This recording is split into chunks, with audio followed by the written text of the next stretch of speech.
488, 489, 490. Wait a minute, that's 497, 500, 504, 505. That's not enough. They asked me if I heard the news. I said nah, I was counting. All right, welcome back to the TF Beyond Toy Podcast. I'm your host, TJ Duckett, and we have a full house here tonight. I've got Reid, Unick, Matt Dennett, and Nick Lanciaux. Did I say it right this time? You do that every time. Okay. No. Lanciaux. Lanciaux. Okay. I'll get it right sometime in All right. 2013. I'm not even going to say next week. All All right. We've got a good lineup here today. We've definitely got a couple of news items. We've got some good releases coming out and stuff like that from a variety of toy areas, from Transformers to Bandai Tamashii to Hot Toys. So I'm excited to go ahead and talk about this one because it's definitely a well-rounded podcast. But first, I want to go ahead and see how everybody's doing tonight. Ian, I'll start with you, man. How's your week been? This week's been pretty uneventful. Back to work this week, so just getting used to that. And other than that, not too much stress, nothing really going on. So it's been good, nice and relaxing. Very cool, very cool. Sometimes the best news is no news, for sure. Gene, how about you, man? It's been a busy week, but a good week. I'm on the home stretch with my doctorates. I'm very, very happy about that. Only wrote about 70 pages over the past 4 days, so it's been busy as heck, but ready for it to be done. So other than that, no complaints. Absolutely. And Matt, both you and Nick, dude, it's been a little while since we've had you on the podcast. Matt, how you doing? Back in better than ever, man. Been a good week, been busy, but still living. Another day, another dollar. So nothing to complain here. Nick, what about you, my man? How you been? Been good. Been a busy couple weeks. My family's been sick on and off, so just dealing with that. My wife had the flu for like a week, and just my son and I were staying away from her. So other than that, I'm back to work trying to play catch up. But it's been good. Can't complain. Absolutely, and that's awesome. It's awesome to have you guys back on the show. And yeah, I mean, it's really great to have the band back together in a sense. But yeah, as for me, I am finally over being sick again. Normally, I really never get sick, maybe like once a year, but for whatever reason, over the past month, I've been really sick, like 2 or 3 times at least, off and on. And it sucks because once I get into this great groove of going into the gym, getting my stride back and stuff like that. This time I even got back into running and everything like that, like I used to, and boom, sick. So I missed like 3 days this week of working out, and I finally get to go back tomorrow, but still it's like, yeah. Outside of that, started my new job today. Won't get too far into detail, but so far so good. And yeah, more being on my feet than I have been in a long time, but it's definitely a more active role and things like that at this place too. But yeah, look forward to it. Look forward to the money, and all is well. The new dog's doing well. For those of you who haven't known or didn't listen to the last podcast, we got a new dog on December 16th, a little beagle, and she's awesome. This week we started puppy training classes. It was just me and Liz for the first week, and then next week we actually started bringing her to class too. So it should be good. It should be good. The one thing that's hard is potty training, though. Not just because it's potty training, but it's cold outside, and puppy bladders have no control at all. So trying to bring a dog out like 2 or 3 times an hour in like 0-degree weather is a pain in the ass. So if you get a dog, don't do it during the winter because it sucks. But other than that, all's been well. Same old nothing, plugging away at the site and doing some reviews here and there, man. But yeah, with our topics this week, we're doing the same layout as last week. We don't have a major topic, so we're not going to do an intermission or anything like that. But we've each brought in a topic, or at least 3. Gene's going to talk about the Hot Toys development teaser. Ian's bringing the Masterpiece Soundwave video review that just got posted. Was it today, guys? Yeah, it was this afternoon. Okay. Matt is going to talk about Piao's Beast Hunters Prime and Bulkhead, the pictorial reviews he posted up. And me, I've got Super Robot Chogokin's Gurren Lagann. The final pictures came out, and it's looking pretty sweet. And so, Gene, we'll go ahead and start with you, man. That development teaser came out. What are you thinking? Oh, it's interesting for a lot of reasons. There's a big departure from the toys themselves and more into accessories, at least for the main line I collect. Looking at the pictures, somebody did a very nice job of fleshing out what they think everything is, and there's going to be a lot of happy people this upcoming year, I think. I'm just going to go around and clockwise just to kind of discuss a little bit of everything that's on here. Awesome. It looks like we've got Roadblock from G.I. Joe Retaliation, the Dwayne Johnson rock character, along with Storm Shadow. Then there's the Dark Knight suitcase from the Dark Knight Rises, it looks like, from down in the Batcave. There's an Iron Man Mark 47 prototype, which I believe is from the upcoming Iron Man 3 film. Looks like they've got a 1/6 scale bat signal. The Iron Man Hall of Armor, Superman Man of Steel 1/6 figure, a Arkham City Joker, the T-800 endoskeleton, Prometheus, Iron Man Mark 7, Bruce Banner with Mark Ruffalo from the Avengers, Tony Stark also from the Avengers movie, an Iron Man 3 diorama, and then Ed 209. Overall, there's a lot of interesting stuff. There's also, it looks to be a 1/12 the Bat figure. Hot Toys did confirm that a couple days ago, that it's going to be a 1/12 scale figure for the vehicle, and then it's also going to come with a 1/12 scale Batman, and I'll circle back around to that. But on the whole, it looks like a lot of people are going to be getting quite a few things that they've been looking for. The Avengers and Iron Man fans, they're going to be very happy this year. They're getting a lot of, especially the Iron Man fandom's getting a lot with their dioramas, the Tony Stark out of the armor, 2 more Iron Man suits, and then the Hall of Armor, which I think maybe that was probably the first signal that they're kind of shifting gears a little bit. And it might be also a little bit akin to what we've seen with Takara Tomy, as far as the Masterpiece collection, where you have some customizers and production teams producing these things for fans on a limited run basis, and Hot Toys is seeing that they're selling, and well, they can mass produce them quite easily. So that might be a way to get fans more what they want, and then also prolong the life of these licenses a little bit, especially with the Nolan Batman trilogy stuff, where they're starting to run out of characters. And I was kind of surprised that there was no character reveals there, but maybe that's because they're saving them for the end of the year, like they have this year, where it was the vehicles earlier this year, and then the characters coming on at the end of the year, earlier the following year. For me, though, the interesting ones were the Dark Knight suitcase, the Bat Signal, and the Bat, obviously.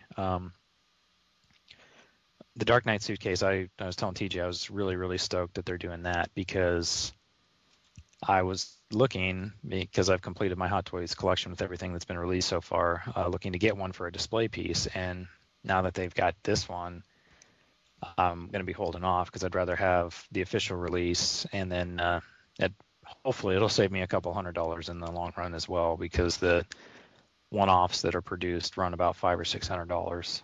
The Bat Signal, I'm really looking forward to that as well. I'm not sure what they're going to be thinking on price points on these, but if I were to hazard a guess, I'm going to say it's probably not going to be any more than a figure.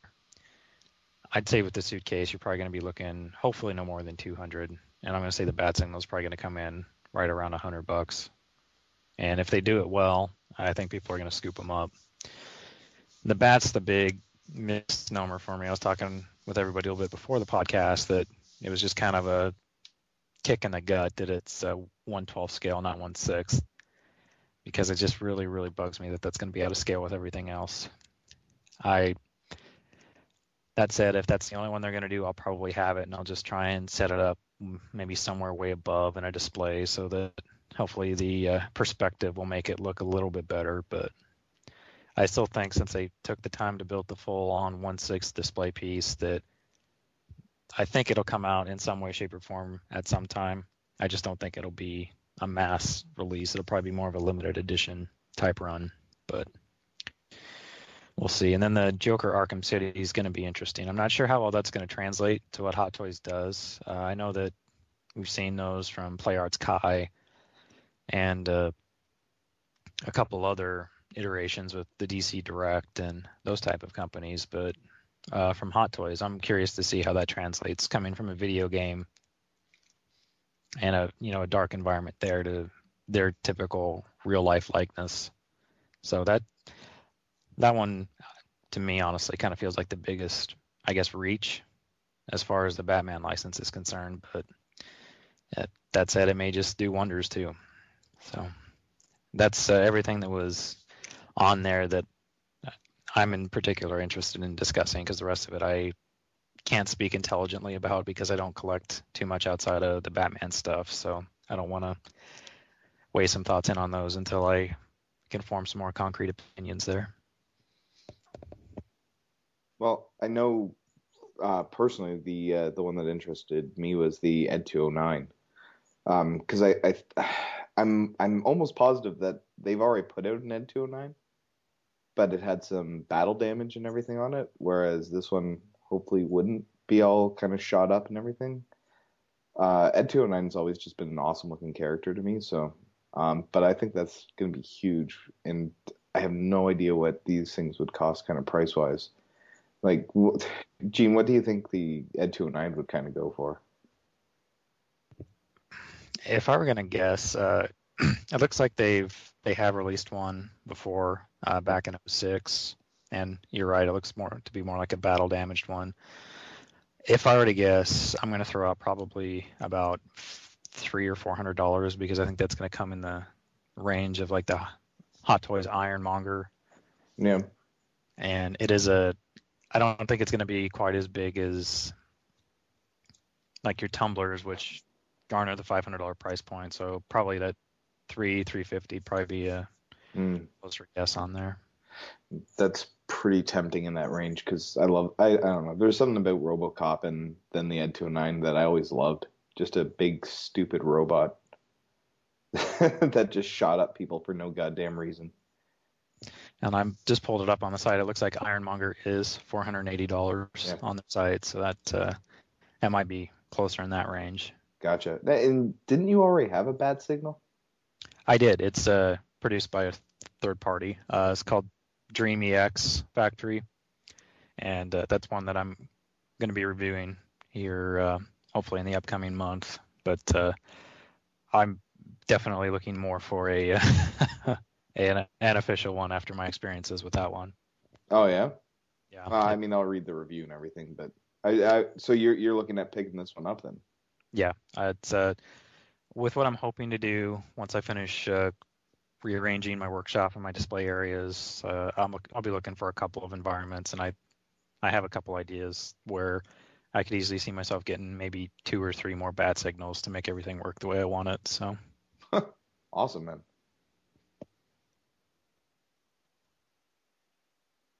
Yeah, it looks pretty sweet. I'm not gonna lie, and sorry, I just don't want. I know we've had some voice priority issues or whatever, so I didn't want to jump in and screw up somebody's audio quality or anything like that.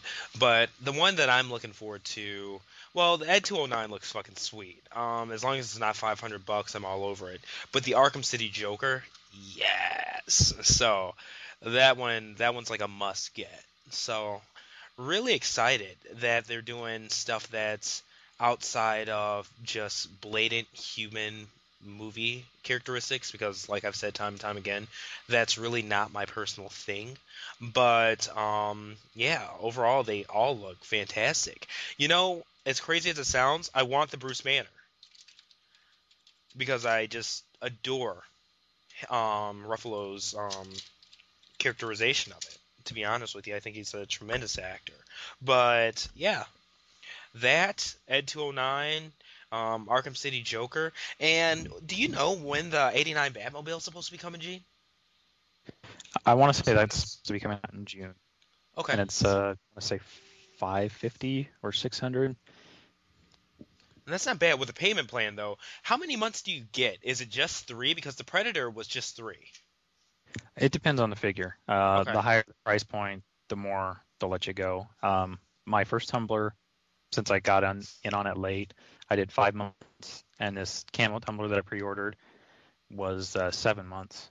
So it's actually, yeah, because my payments are like $75 a month up until its release in August. Okay. So it's it varies on the figure, but for the most part, if usually you're gonna get at least 3 months no matter what. But the higher price stuff, they do definitely let you spread it out more. Oh, cool. I did not know that. I've only ordered the Predator, and I still need to unbox and review that soon, because that's actually been here for almost a week now. Almost a week. And I just got to figure out where I'm going to display it, because I'm really running out of room. Like, yeah, it's gotten real. So, these shelves have definitely gotten real. But yeah, for anybody who didn't know, I went ahead and ordered the 1/6 Predator, did the payment plan, and they let me pay it over 3 months, which was awesome. Before talking to you, Nickbot, I didn't know that they had a payment plan on SideShow Collectibles. Like, seriously, SideShow's awesome. They really want you to buy their stuff and make it affordable for you to do so. But, yeah, Gene, awesome topic, man. I'm really looking forward to even the stuff that I'm not buying, like owning it vicariously through like you and Dan Sheenan and stuff like that, man. I can't wait to see all you guys' pictures of a lot of that. Dan was the one that really turned me onto the SideShow site because I was looking around and I was like, oh, well, I'll just order through BBTS, they're cheaper. And he's like, no. He's like, you really need to order them through SideShow, and here's why. And you go through there, and most of the items you get, there may be $15, $20 more than BBTS, which is kind of negligible because you're going to be paying that anyway in shipping. But every order you place on SideShow's site, you get reward points. And as much as you get for a figure, I think it's something you get like 10% of the figure price, and it's either 5 or 10% you get towards your rewards account. And after 40 days, you can use it on items. So like when I had the bat pods and the tumbler, I think I earned like 60 some bucks. So here in a couple months, I'll be able to buy a figure for free and have it shipped for free. So that's badass. It is. I mean, especially if there's a lot of stuff coming out. I mean, like where I got on with, the Batmans, the Jokers, the Banes, the Catwomans, the Batpods. It's just like, oh, okay, well, I guess whenever they come out with the suitcase or the Bat Signals, I might be able to get 1 or 2 for free. So that's awesome that they have a point system and stuff like that set up. I mean, it's just overall, I like that SideShow has their own site and it's run well. I mean, it seems like the exact opposite of, like, I hate to say it, but like a TFCC or something like that. It's like literally exact opposite. It's just very well done. And from my one experience and the way everybody talks about it, you never hear problems with it either. Like, it's crazy. I know that one guy, there was a fiasco about the guy who got, what was it, the tumbler? He lived in Australia or whatever and pretty much ripped off SideShow for the fuck of it. Yeah, that was douchebaggish for sure. Long story short for our listeners, if you do a Google search for Hot Toys Tumbler Australia, you should be able to find a cached page. But this gentleman was supposed to get an 89 Joker, which was about a $300 figure, and he got a Dark Knight Tumbler by mistake. So with the exchange rate, he basically got double the figure price and was basically holding SideShow hostage over this, saying it was their mistake and there was nothing they could legally do. And they're like, oh, okay, it's your choice. Ridiculous. And, everybody makes mistakes. That's just part of buying online. I don't think anybody's ever bought anywhere repeatedly where a mistake doesn't happen at some point. Absolutely. But they at least try to make it right. Oh, so. Absolutely. They, if I remember correctly, they offered to give the guy a $100 discount on it, which wow, not charge him shipping. So I mean, he was making out fairly well if he'd have taken him up on it. And he may have that. It got deleted shortly after it went viral, so it's hard to say. But I can't say enough good things about the site. especially with the payment plan stuff, because the way things hit, I've changed around how I've done things a couple times where if stuff comes in sooner, I'll have them charge the full amount ahead of time, or if stuff gets delayed, I've moved payment dates so that it coincides better with getting multiple stuff shipped at the same time. So their customer service is, honestly, it's probably the best I've had as far as buying from a collectible site, bar none. And for me, I love that I don't have to talk to a human being because you can just use a web chat and get everything taken care of. Absolutely. So, did anybody else have anything to add on to the Hot Toys? It's just good to know that they actually have payment plans. I didn't know that. Yeah. Like, as someone who doesn't collect, SideShow or Hot Toys, like that almost makes me like want to like seriously look into it. Like maybe give up a Transformer here and there in a month just to, to get into this, because that's really cool. That sounds like above and beyond customer service. So, thanks for the seminar there, Gene. That's awesome. Yeah, no problem. And like I said, I got to give credit to Dan Sheehan and Nick Bott. They're the ones that helped me when I was starting out there. They've been very, very helpful in getting me into the hobby. Absolutely, and that's awesome. That is awesome. So yeah. Holy crap! I'm just looking at the link in that chat. Is that Grimlock 55,023 yen? Are you kidding me? That's kind of expensive. That's the Japanese one. Oh, that's the Takara version? Yeah. Dude, check the second link, though. You're gonna lose your mind. Really? Alright. Here we go. Because, yeah, that's 56 and 66 cents right there. Holy shit. Much as I don't want to be in classics, I might have to buy that because that's amazing. It better be my Rat Bat. Yes! You know what it is. Yes! Yes! I want it. I want it on my shelf 2 months ago. Yeah, that's how soon I want it. That's a pretty goddamn stellar design. Absolutely. Like, it's weird because I'm so pissy with mainline Transformers now, and they come out with this out of nowhere. Yeah. Well. All right, guys, I get it. In my face. I'll buy it. And currently, I'm just going to Canadian, but it's roughly the same. But with the exchange rate, that's only like $32. Yeah, it's not for bad. That Rat Bat. It's really not bad. And you know what's sad? I order so much shit that like my bookmarks have a JPY to USD calculator. It's just fair enough. So I could do it on the fly. But the thing that sucks is it changes every day. Yeah, it's up and down or whatever. And it's like, even though I like getting stuff right away, sometimes I want to wait like 2 or 3 days just to see like where it fluctuates. But at the same time, if it ends up going up, then it's like, ooh. But lately, I don't know if you guys have noticed, since, well, kind of middle of last month, it's been going down pretty steadily. Yeah. Like, seriously, like 28.79, like this time last year or whatever, hell no, that would have been towards $40. So, it's doing good. The exchange rate's doing good. I don't know what's going on over there or what's going on good over here, but I'm liking that it's evening out a little bit more. But anyways, this is a show about toys and not exchange rates, so I apologize. We'll go ahead and move on to the next topic. Getting my layout here.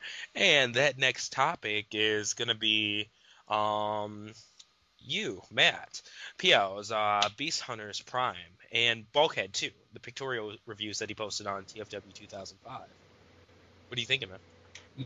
Yeah, definitely not as exciting as some of the new Hot Toy stuff that was announced, but for Transformers fans, this is kind of like the next look into the future here. This is definitely the way Transformers is going. So he did post up some pictorial reviews. I think he's going to get some video reviews up later tonight, but wanted to talk a little bit about the Voyager Optimus Prime.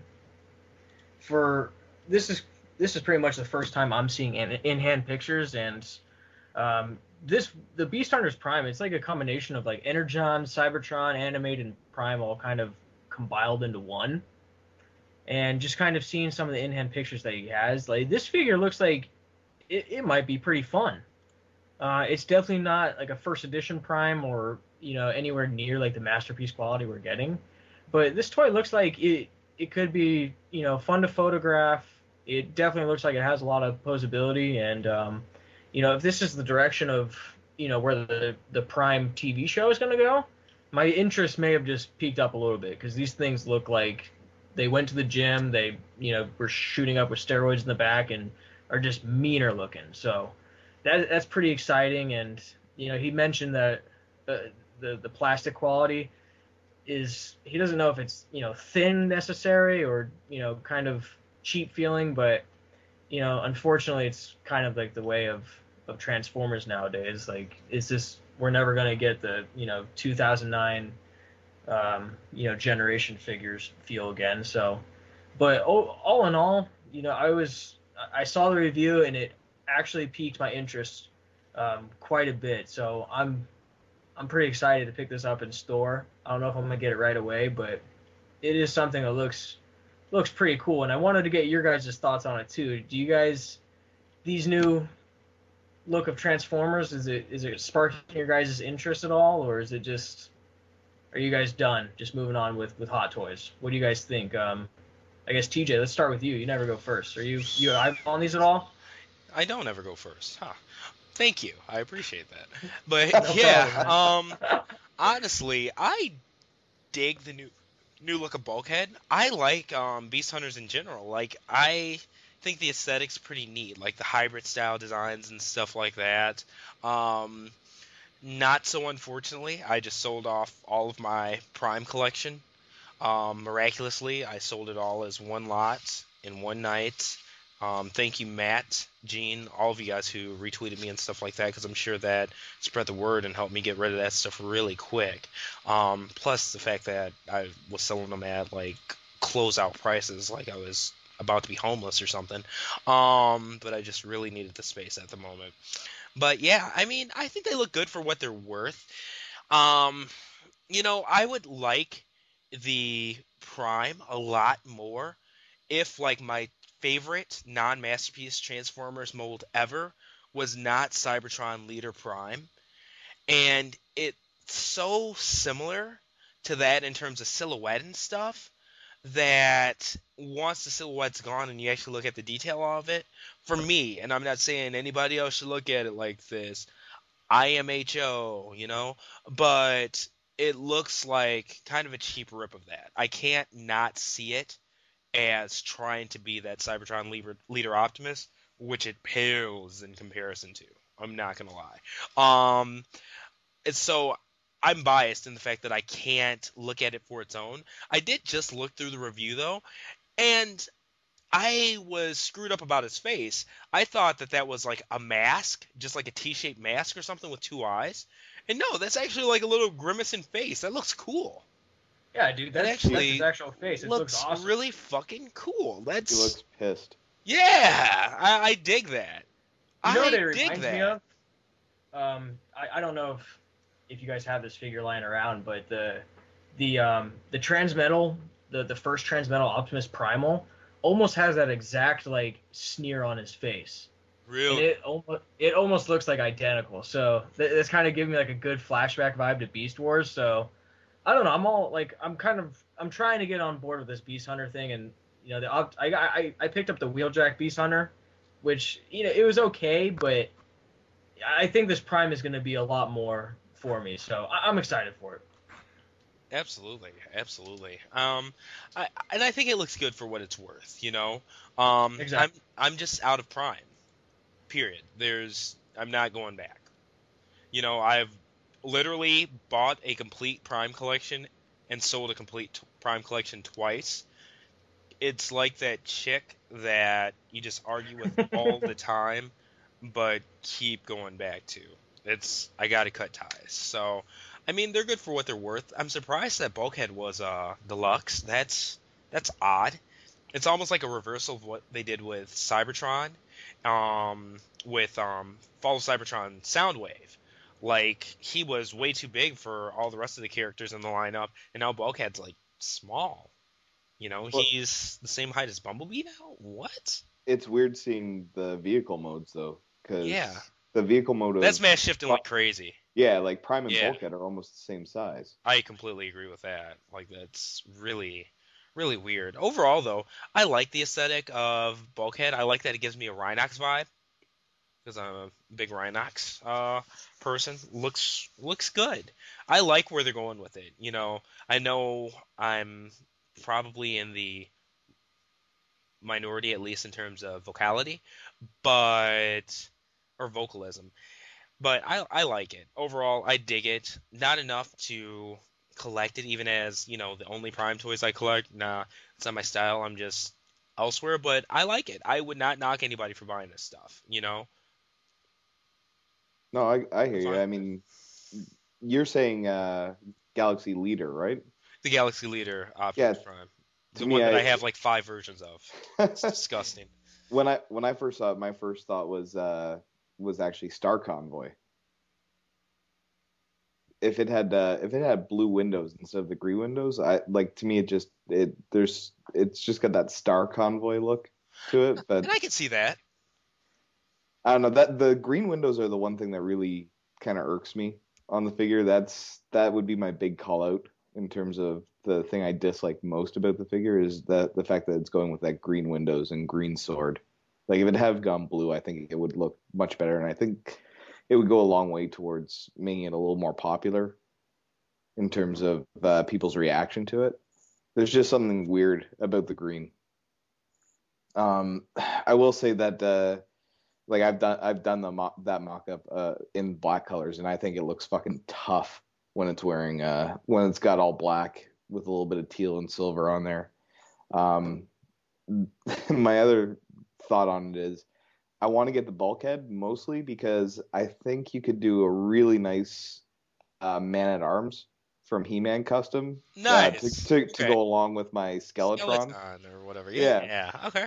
Because it's got that kind of neck vent that Man-at-Arms has in the cartoon there. So I'm probably gonna pick up that Bulkhead, grab like a Junker Man-at-Arms Masters of the Universe figure, and try and kind of hack that together to go with Skeletron. Kind of funny.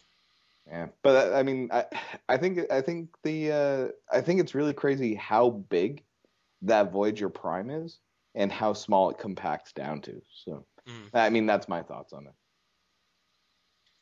Absolutely. So, Gene, you're still actively into Prime, or? I'm actively insofar as show characters go, so it's one of those where just really kind of waiting to see what happens with the third season before I go anywhere with it right now. I like the way that Bulkhead looks. The fact that he's a deluxe just bugs the hell out of me, though. I don't like that he scaled down to fit next to Bumblebee. He looks great. I just wish he was bigger. I mean, that's really all there is to it. But as far as Optimus goes, I mean, I got to agree with TJ. That was my first thought, was it looks like Cybertron Optimus, and it doesn't really do a lot for me at the moment, but that may change when the show kicks back on. But I'm just kind of in wait and see mode on these because I know that these first 3 or 4 waves are not going to be hard to come by, so I'm more than willing to wait it out.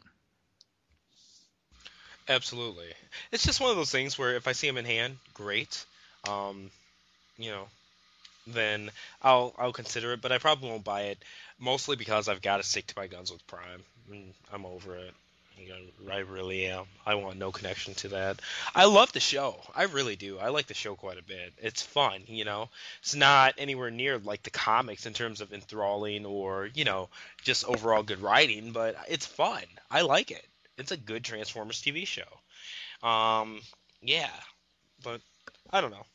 They're not for me, but like I said, I wouldn't knock anybody for buying them. Yeah. Now, can I just do a quick cut-in, guys? And I'll say it over the air because I think you guys will want to talk about it. But I know I have my topic and stuff like that, but I want to talk about, and Ian, yours is like the coolest one, so I want yours to be last. But I want to talk about the Takara Grimlock and that Rat Bat. Can we please talk about that, please? It's just so I can fawn over Rat Bat for a good little bit. Absolutely. TJ, did why don't take you a look? start? Okay, I can do that. I was gonna say maybe let Nick start. I didn't get to say anything about Prime Guys, but No you know, shit. Sorry about that, Nick. Jeez, you go first and you just take over. What do you think about the Prime toys? You know, I'm kind of like you and Gene, waiting to see how the show progresses, to see, you know, if they update looks or if this is just a gimmick to get away from mech tech, which I'm okay with. Overall, like, so far from what I've seen from the line, I got actually picked up Laserback tonight. The paint on them, they seem to have a lot more paint than the robots in disguise, like the Bumblebee mold especially. The first version of that was pretty pathetic paint-wise. But yeah, I mean, I think Bulkhead being that small was a mistake, but you know, it's a figure that represents a new look, so I think the first edition is still going to stay in my display. But the Optimus Prime, I'm really waiting to see what the show does for that. I like the mold, the head sculpt. It looks tough, but it just doesn't look like Optimus to me. But yeah, that's just my opinion there. As far as the Grimlock and Ratbat go, the Ratbat definitely looks awesome. Definitely the better of the two. Is that a new head sculpt? Does anyone know? For which one, Optimus or Bulkhead? Ratbat. Ratback is that's definitely a new head sculpt. It was teased in Scourge's instructions. Okay. And they just finally decided to release it. Yeah, he looks really good. I gotta see, you know, maybe some in-hand images, but I might consider getting that one. The Grimlock, I'm probably gonna wait till I find that one on the U.S. shelves. I mean, it looks cool, and it looked a little hollow in dinosaur mode, but you know, I think that's the way things have been lately, so not a big surprise there. But what do you think, TJ?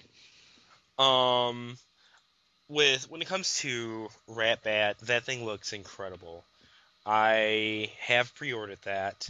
I wish I had it in hand 2 months ago. Like, I want the hell out of Ratbat. Grimlock, I could give or take it. I'm not really here or there when it comes to the actual FOC Grimlock mold. I mean, it's nice that he's a Voyager, but it's not really the coolest thing in the world to me, outside of its size.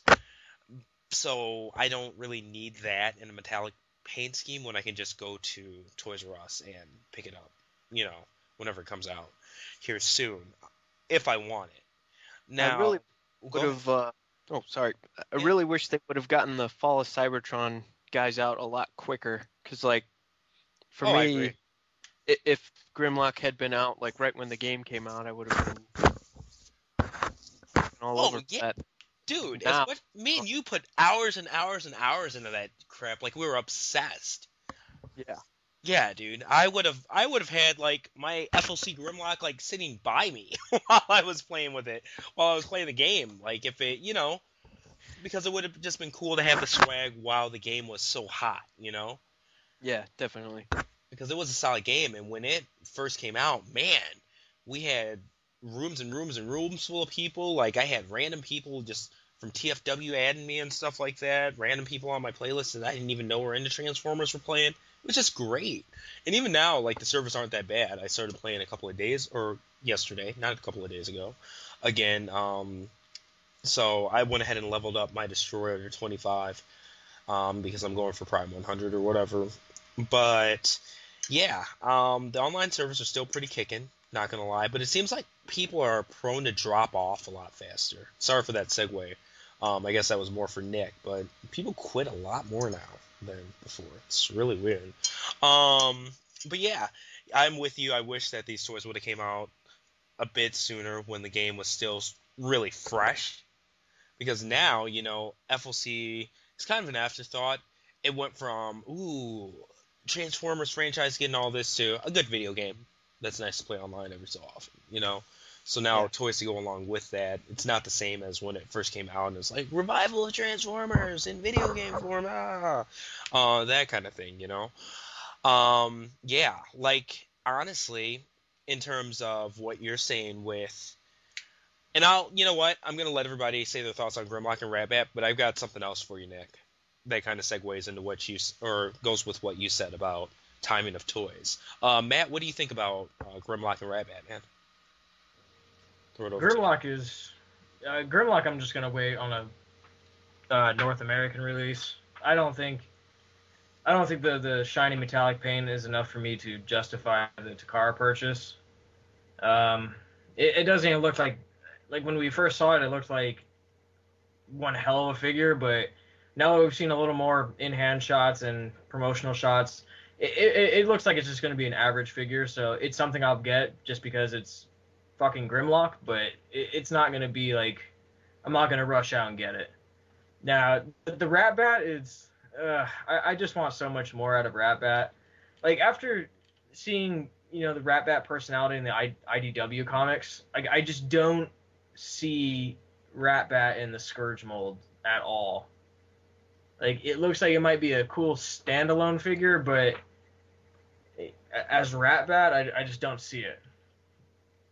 So I don't know. I might get that if it might be like an impulse buy, but it's just not Ratbat to me. So I don't know. Was hoping for a little more out of that, but you win some, you lose some. So is anyone else gonna get that besides TJ?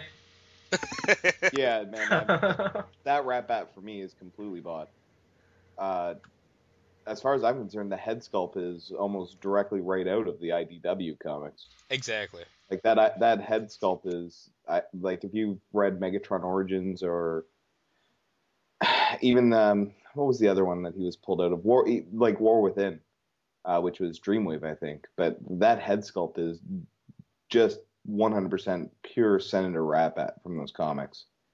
And I like the fact that you can use the Scourge wings as kind of a cape for him. Like, I don't know. To me, the metallic paint, I wasn't ever a huge fan. Like, I'm in the minority. I completely understand this. I was never a huge fan of the Scourge toy. So, like, the mold to me doesn't hold any real super value, but the metallic purple, the gold, like, the colors are awesome. Plus the fact that the head sculpt is what really sells it to me. That head sculpt to me looks lifted directly from the comics. So that one is on pre-order. Definitely picking it up. The Grimlock, I will pick up probably like everyone is saying, except maybe Gene, domestically, because like Matt said, it's fucking Grimlock. So I'm probably going to pick it up just because I've got a G1, I've got a Masterpiece, and might as well have another one. But the Ratbat is 100% sold, to me at least. I'm definitely interested to hear Gene's opinion on the domestic versus shiny Japanese version of Grimlock, though. No, it depends. If it's a bunch of stickers, then it can just rot in hell, as far as I'm concerned. But, I don't know. I'll get the domestic one, and then I'll kind of determine where I'm going with it, because the only thing I've picked up domestic and import has been Masterpiece Grimlock. The rest of the stuff, I hated the classics Grimlock mold, so I didn't feel the need to pay an import price for basically a polished turd. So I just we'll see. If I like the domestic one, I might consider it, but it's not one of those that I have to have. I do think it looks nice, but it's at the same point with what I've got Grimlock wise, I'm pretty happy with it too. So I can see myself just being fine with getting the domestic. But if the other one goes on clearance, then maybe, I don't know, I'll just wait and see mode for me on a lot of things Transformer related right now, I guess. Absolutely. So, all right, that about sums it up. But one thing I did want to say to you, Nick, well, everybody, because Nick brought it up, you know, you talk about releasing toys at like a high tide in terms of the popularity of the subject that they're homaging. I say they need to start releasing IDW ongoing styled figures like now. Yes, absolutely. Because, damn, like, the comics are at an all-time high.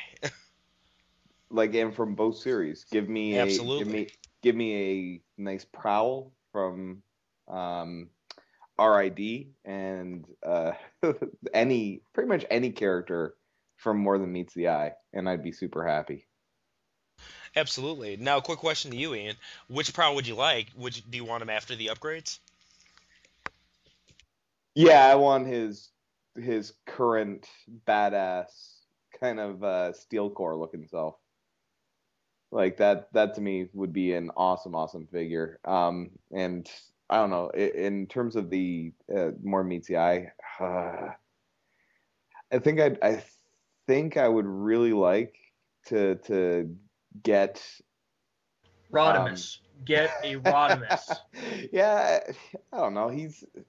I've never been a huge Rodimus fan or Hot Rod fan, but I could definitely, and literally, like I'm saying, literally any of them, I really would like. I think the Rewind. Yeah. I think Rewind would be cool. I mean, I'll get to that in a second, but just give me all the designs from More Than Meets the Eye. Bottom line, the IDW comics, especially with how they're going now, they deserve to have toy representations of their characters. Well, like they're killing it. And I think that was the teaser that just went up, or that's what people were speculating, that there was a picture of.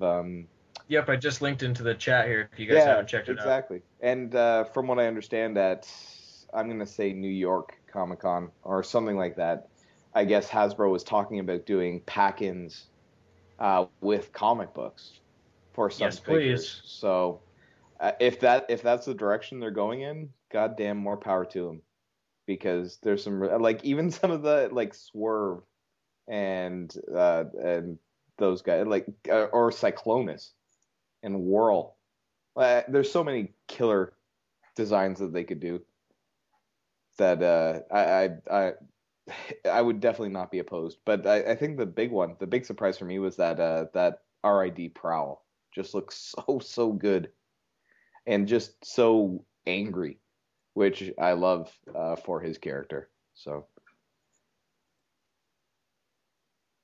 Absolutely. And overall, like, not only have they given us good designs, but good attachment to the characters, too. There's been a lot of individual development between both lines. So, yeah, I mean, I'm all over it. It's part of why I'm hyped for Senator Ratbat. As Matt pointed out in the link, no, it's not a dead-on homage or anything like that, but I believe that this is a true classics version of Ratbat, even in the face and stuff like that. Yeah, like, obviously, all of the Transformers designs in the IDW ongoings, they're all Cybertronian, period. Ratbat especially, he looks great. But I guess Classics versus Cybertronian and IDW Cybertronian, they don't really overlap. So I'm okay with him using the Scourge mode, especially in the way that he used it, because like you were saying, Ian, the wings look better as a cape than they do as wings for Scourge. Like, they really do to me. And especially with the gold-plated shoulder pads and stuff like that, those ends, it looks like the cape's actually attached to those. Like, it's just really the shoulder pads almost look like Coronation Starscreams. Exactly, yeah. So, like, that's what I picked up from it. Anyway, I'm excited. Yeah, I'm very excited for this. And it's weird because I don't even like Scourge that much. I own like 6 of them, but I don't like it. He's okay. Like, it's definitely a classic Scourge, but this one, damn. There are just some of those molds that just kill it as other toys compared to the original version, and this is one of them. Kind of like Classics Grimlock.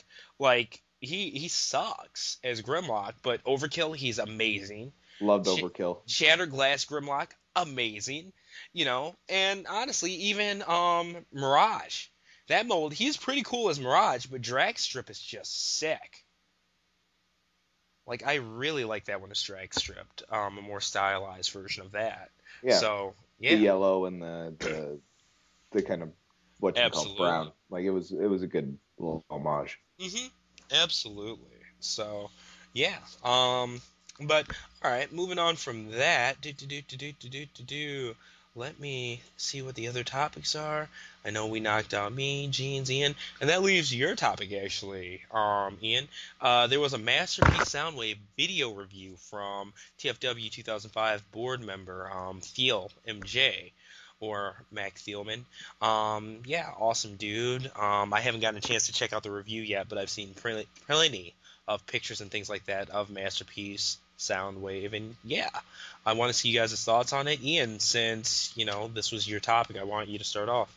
Yeah, well, I mean, I've talked before about how much I'm looking forward to this figure, and everything about this review just enforced that. The articulation, the transformation, and just the actual design of the toy look phenomenal.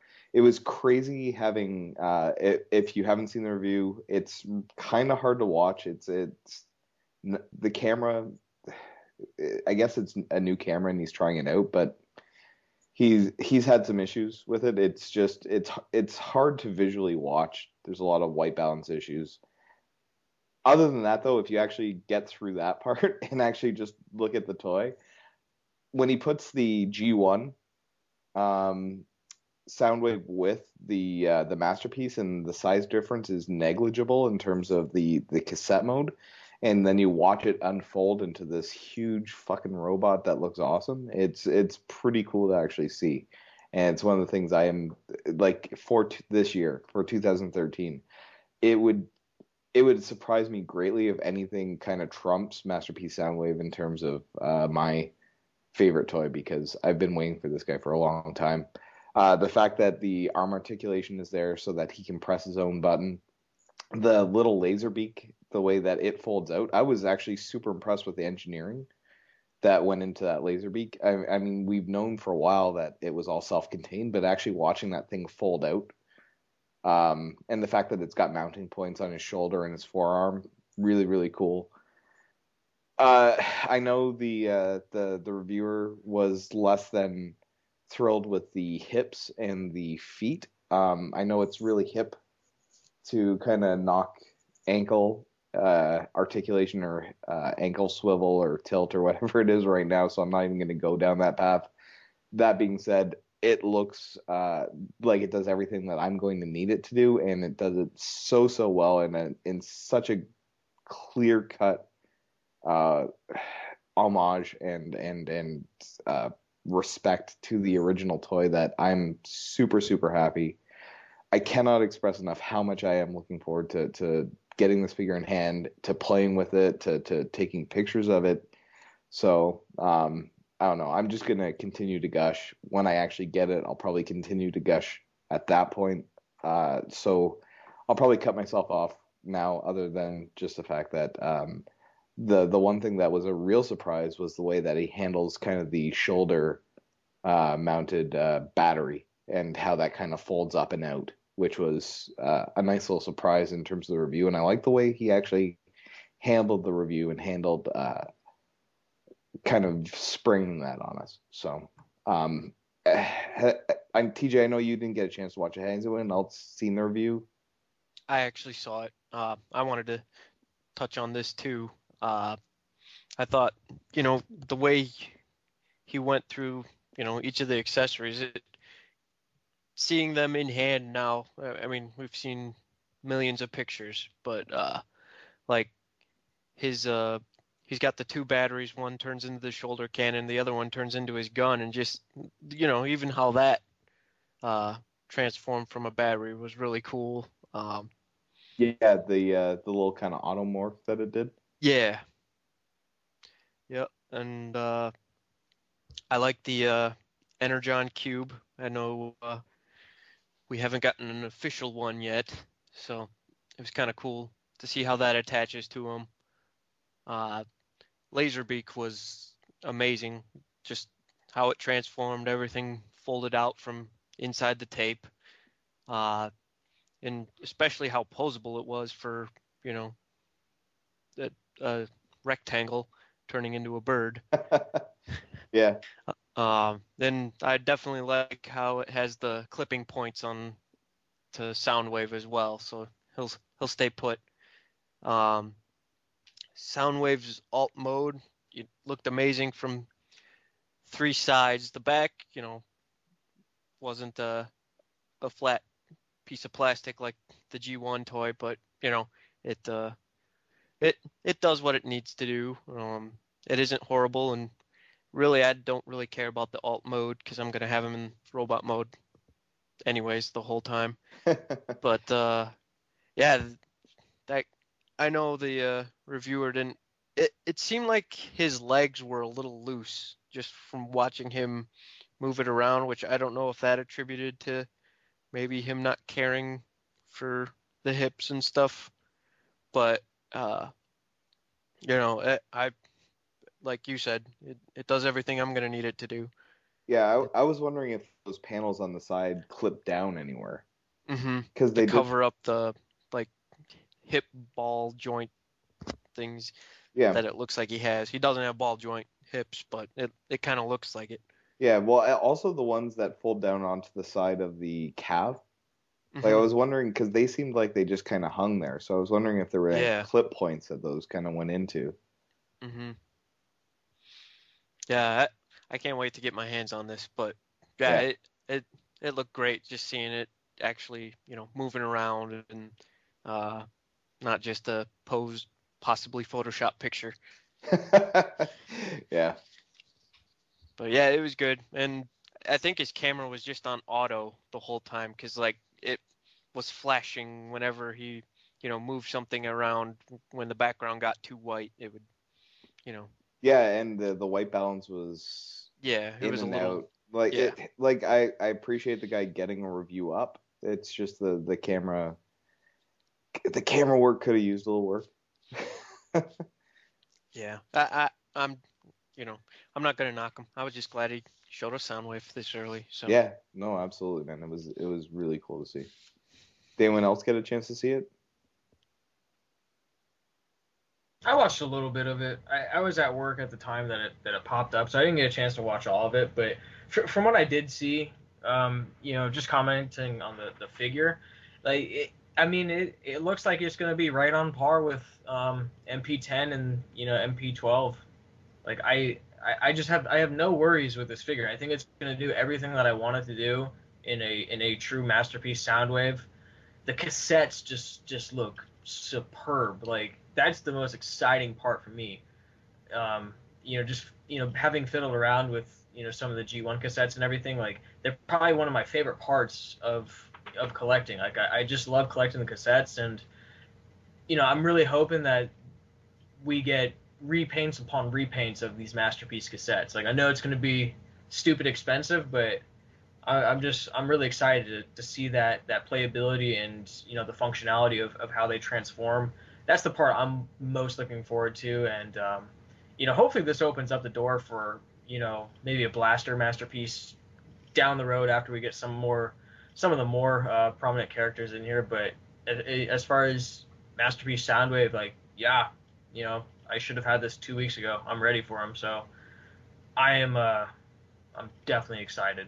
So anybody else sharing our feelings or not feeling it? No, I thought it was Nick just typed in blaster piece. Yeah, made me chuckle. That's funny. But yeah, dude. I look forward to getting it in hand. Isn't it supposed to be shipping soon? Yeah. Like it's supposed to actually be around next week. Yeah. At 10 within the next week or two, it should be going out to everyone. So yeah. A bad review is better than no review, in my opinion. I haven't seen the review, but he did a good review, and the actual pacing and the way he revealed stuff was awesome. It was just the camera itself was pretty bad. Oh, okay. Like the review itself is actually pretty decent. I I think I was saying that I like the way that he kind of went through it and revealed each kind of feature on its own. It's just it was hard to watch. I know some people have said that it was giving them a headache because the way it was kind of seeking the white balance and everything like that. And I mean, this is just shop talk or camera work or whatever. But the actual review was well done. I give him credit for actually putting some thought into the review and actually going through it. It was actually pretty good in that sense. But just the camera made it hard to watch. Yeah, I thought he did pretty well overall. Yeah. So props to you for doing the review, whoever you are. Work on your white balance, though. Yeah. Just lock the autofocus and the white balance down, and you're good to go. Nice. Brought to you by the TF Beyond podcast crew.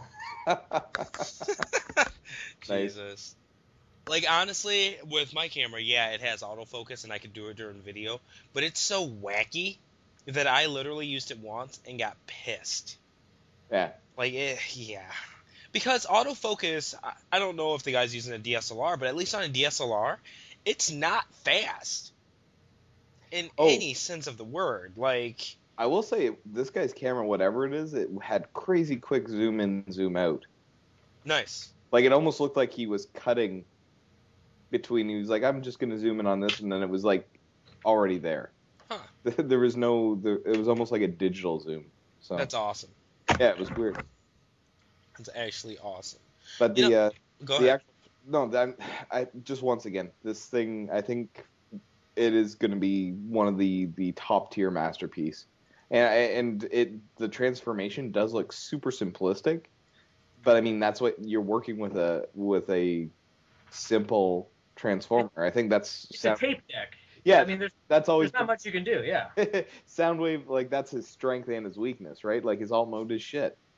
It's a box, and he folds out from the box. On the plus side, I think this is really going to be in the top 3 kind of masterpiece molds, at least until we see something else incredible coming out.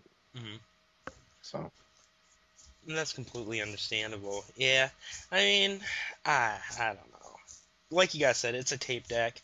I didn't expect much out of the transformation, and for me personally, I don't like unnecessary transformation steps and stuff like that. So for this just to be straightforward and to the point, it's fine. What I wanted was pretty much G1 Soundwave, but hyper articulated and a lot more aesthetically clean in both modes, robot and tape mode. And it looks like it just nails it perfectly. It's what a masterpiece should be, you know? Because even G1 Soundwave was huge. For like a regular G1 figure or whatever, like regular retail, that was a pretty big toy, wasn't it? Yeah, well, I've got him standing beside United Megatron, and he's literally just a hair or two shorter. So he's about a Voyager size Transformer in terms of like not current Voyager. He was way bigger. I thought he was like at least like Ultra Class or so. No, he's Voyager size, man. But and that's what makes when you watch the video incredible, where he's comparing the masterpiece to the actual G1. Like it's really crazy how big this thing folds out to be versus the G1 toy.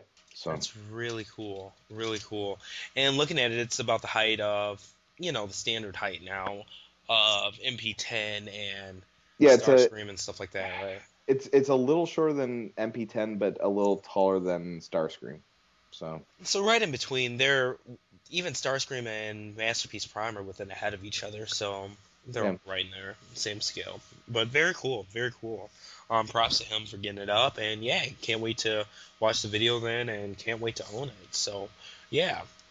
And all right, that looks like Gene. Did you talk about? I'm sorry if I rambled, but did Gene talk about MP Soundwave or no? No, I didn't. I haven't seen the reviews, so I really don't have anything to add to this. I'll probably just wait till I get mine in hand here in a couple weeks. Yeah, and honestly, I think it's going to be a topic of its own once we all get this in hand. So I look forward to that. But yeah, moving on. That actually wraps it up for our news items for today. So, like I said, we're not going to do the intermission because we don't have like a big roundtable discussion or anything like that. So no need to really split it off. But we can go ahead and go into what we've picked up this week and mix it up. Nick, I'll start with you, man. Get anything new lately in general? Yeah, actually, since last I was on with Christmas and everything, I got quite a bit. I got MP14 Red Alert, and I think. Do you want to do that now, TJ? I mean, No. Okay.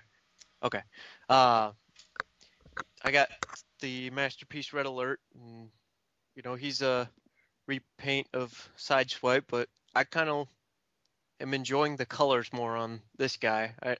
They look great next to each other in my display case, but all in all, I really like the guy. I like that they not only repainted him, they actually went through the extra effort of putting the tires on the shoulders and all that just to make him look more like Red Alert from the show.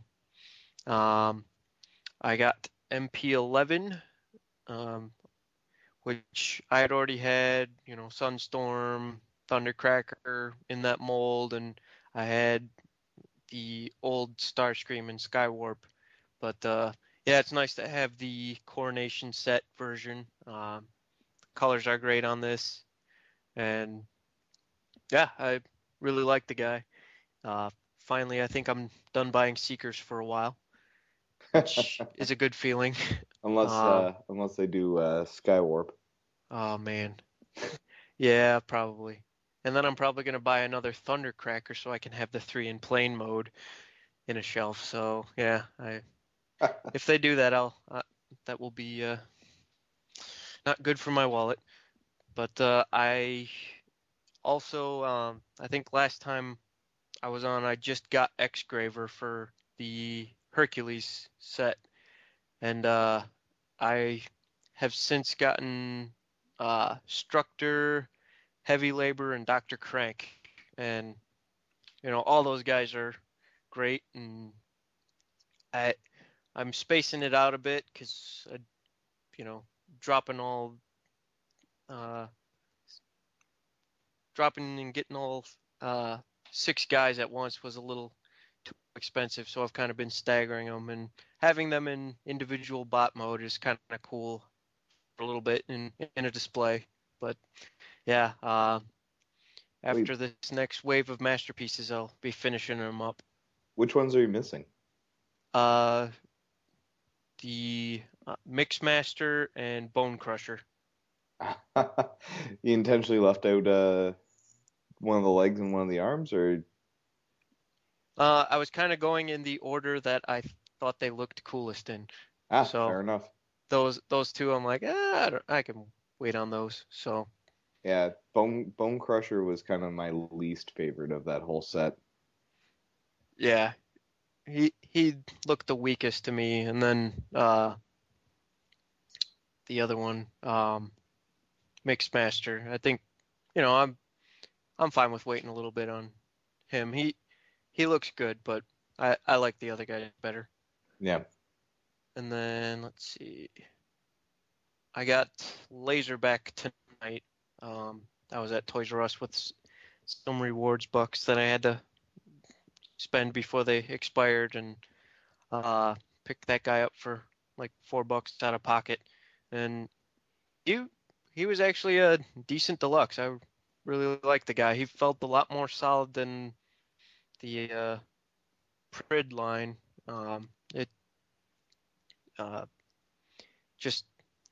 I think it was more to do with him not being mostly hollow. He felt very, very solid, and the paint apps were good on him. And I'm waiting to see where the show goes with all the Beast Transformers again. But I'm looking forward to it. They seem good. I'm not actively collecting the Prime line, but it was good for a deluxe. I'm happy with the purchase. But I think that's about it. I pre-ordered the Omega Supreme off of Amazon because that has a couple months on that. But I'm looking forward to getting that. It looks good. Not a fan of the leg. I'll deal with it. Nice. Maybe. What did you get this week? Whoa. Whoa. Yeah. Nick, you were cutting out really bad. Ian, I heard you say hello. Oh, I was? Yeah. So you said I heard you through Omega Supreme through Amazon. Oh. And then you started clipping out for me at least. Gotcha. Yeah, I just said I'm looking forward to getting that guy in a couple months. And then I was seeing what Matt got this week. Okay, cool. I heard you perfectly that time. Matt, yeah, what'd you get, man? I got one figure, and I had just opened it up during the recording, actually. In the mail came TFC's latest Uranus figure, the F-15 Eagle. Second release from their Uranus line. After fiddling around with Phantom, my excitement kind of jumped up quite a bit for this line. Fiddling around with Eagle just now, not as cool as Phantom. The transformation is even more simplistic than the Phantom that was released about a month ago. A lot of sharp edges on this figure. Like, some of the tail fins and wings are just sharp as all hell, so, you can poke your fingers quite a bit here. But what some like the positives that come out, like the simplicity of the transformation is not the worst thing about this figure. A lot of times, I think TJ, you pointed out about it that sometimes transformations that are simple and to the point can be kind of effective, and I think it works for this guy because there's only so many ways you can transform an F-15, or even a plane in general. Absolutely. So articulation's good. You get some decent poses out of them. I really, really dig the black deco. It's pretty much predominantly black with some red and gray striping here. In bot mode, he has a lot more white to him, so really, really good balance on the colors. The light piping is friggin' awesome on this guy. That was the same with Phantom, so I think TFC in general has done a really good job with their light piping. So if you're into that sort of thing for photography and whatnot, this is definitely the figure for you. It actually comes with, I'm sure you guys have all seen it, like the lights, or not the light stand, the flight stand that you can kind of make out of the combiner foot and some of the connection ports. Really cool touch. If you want to display in the F-15 mode, you have a display stand for it. Comes with the figure, so I thought that was pretty cool. Overall, like, I guess the best way I can describe it is with the Uranus figures and Eagle in general, like they're cool, fun figures, but at this point, I kind of wish I might have waited on these figures, just maybe to get like a bulk discount for all 5 of the members. Like, they're cool figures, but like they're just not as exciting as like Hercules was. Like, when the Constructicons were coming out, like I had to buy those like as soon as they were released. But with the Uranus and the Superion upgrade, they're cool figures. They're still worth the $100 price tag. They're just not as exciting to me as I want to be. So, but I'm sure that's all gonna go out the window and have a giant friggin' Superion combined standing right next to Hercules. So, but just the F-15 Eagle, decent average figure at best. It has its pros and cons. So, definitely worth a purchase, but I will say, I think most of you guys are doing this too. If you can hold off and just wait for a box set of these guys, I think that's going to be the way to go, unless you have to have them now. So, that's all I got. I didn't pre-order anything either. Trying to save up some money for BotCon or TFCon. Haven't decided which one. So, Have you? That's all I got. Have Go you ahead. done the Seeker configuration? I have not done the Seeker configuration yet, though. But just fiddling around with it right now, it's really easy. Like, I can totally see how this can be turned into any one of the Seekers. Yeah, like just that, because this actually may be the only one that I get of that entire set, because it looks like it might be just a nice Voyager-sized Seeker. pretty much, yeah. I don't know if I want to call this a Voyager or just a big deluxe, but Oh, you fair pretty enough. much you flip his thrusters up and it already gives you much more of like a Starscream vibe to him.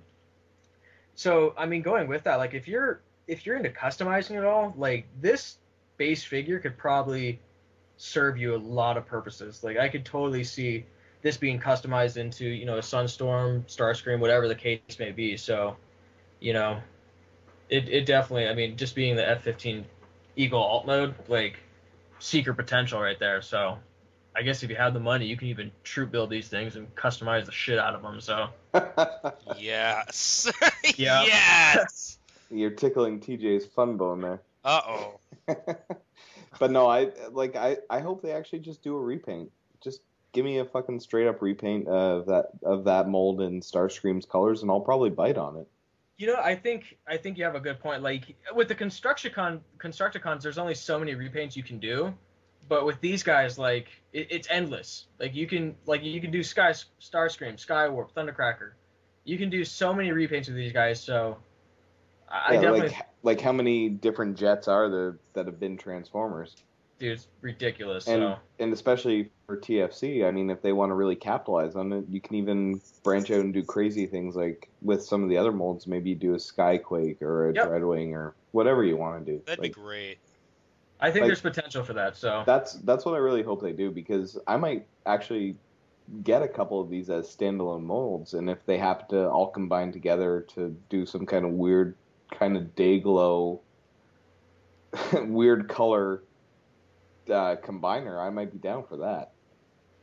yeah, why not, right? I mean, as standalone figures, like I think they're a lot better than the TFC Hercules bots were as standalone figures, because they have better alt modes, I think. So if you are going to go the route that Ian will, you know, maybe getting some standalone figures, you possibly wait for some repaints, because I think that's a pretty big possibility.